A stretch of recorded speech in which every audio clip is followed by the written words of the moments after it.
So, lads, today we're going to be talking about something, and in my opinion, this is legitimately one of the craziest things.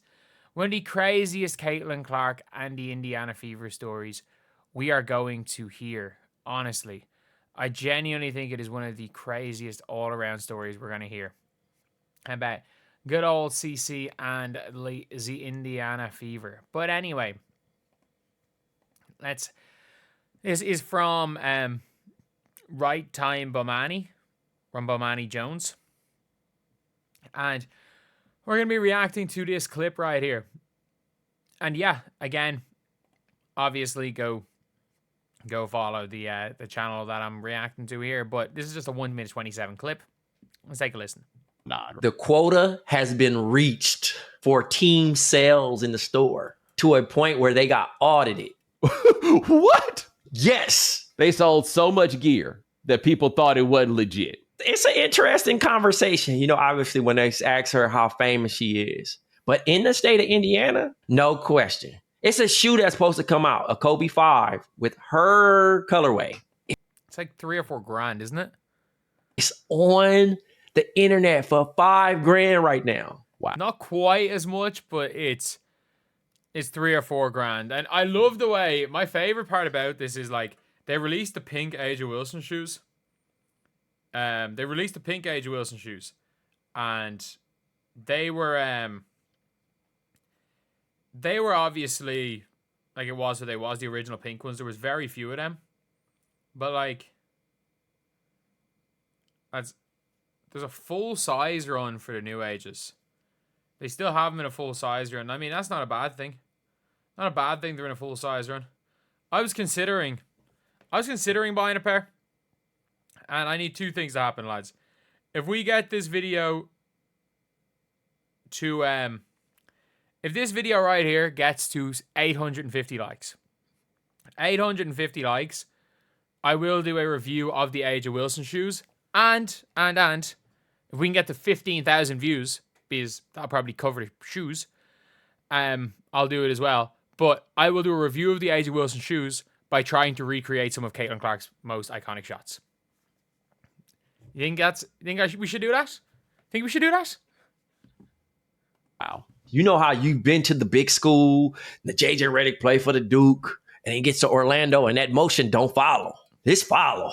Who's the last person that kind of motion really followed? It's followed from college, because the NBA players go really young. I think maybe you could argue a Luka, maybe, because he kind of had all the hype in Real, and then he got the hype in the NBA, and he's been one of the better rookies we've seen.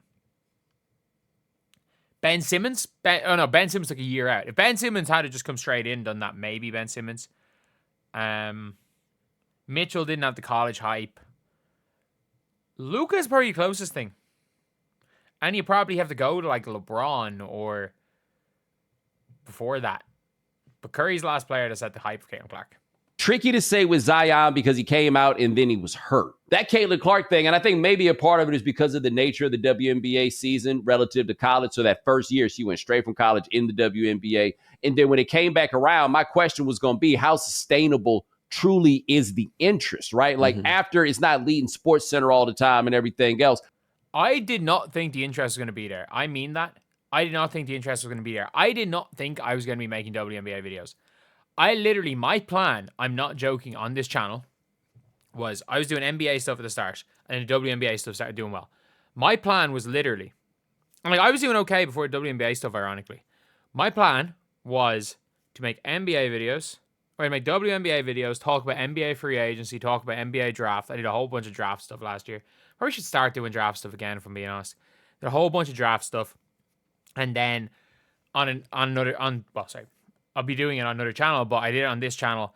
And then the plan was start focusing on Olympics, doing men's Olympics basketball, then covering the WNBA till the end of the WNBA season, then go straight into the NBA. That was the plan. And it was when I realized how bad the men's Olympics videos were doing, and I compared to the women's, and I'm like, oh, this is a channel for just women's basketball. And then I did not realize how much the hype was going to be. And then September was the biggest month ever. with the playoffs and everything. I'm like, okay, this is for real. This is for real.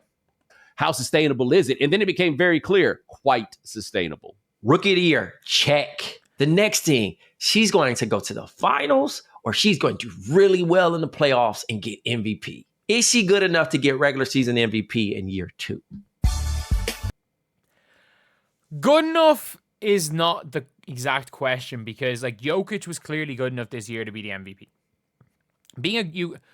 You need a lot of like things to go your way. And like I mean this, if Angel Wilson did not have her 27-point season, if Angel Wilson averaged 24 points per game and the Aces at the same year, regular season, there would have been a lot of talk for Caitlyn Clark for league MVP last year.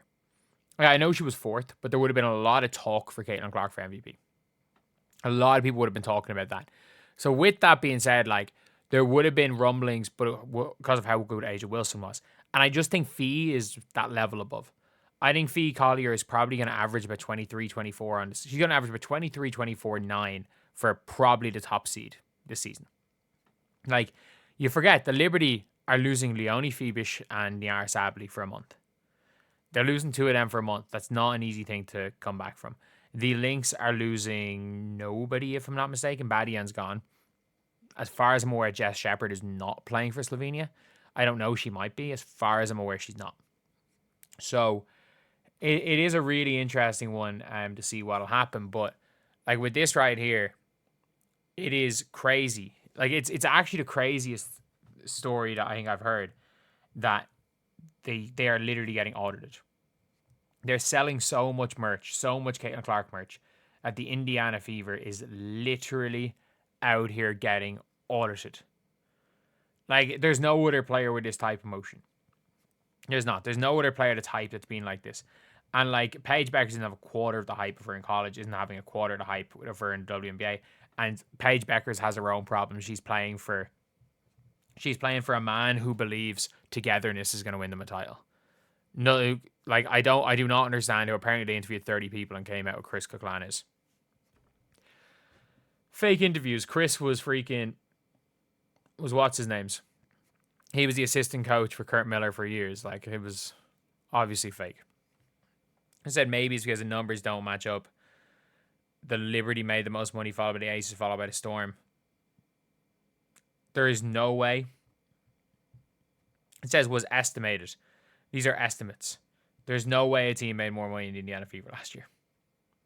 There's no way. And obviously, yeah, you've got this comment right here. You got this comment right here, which I'm not going to show, but of course, you can't praise Caitlyn Clark without that comment. But yeah, that is a video. I'll see you guys.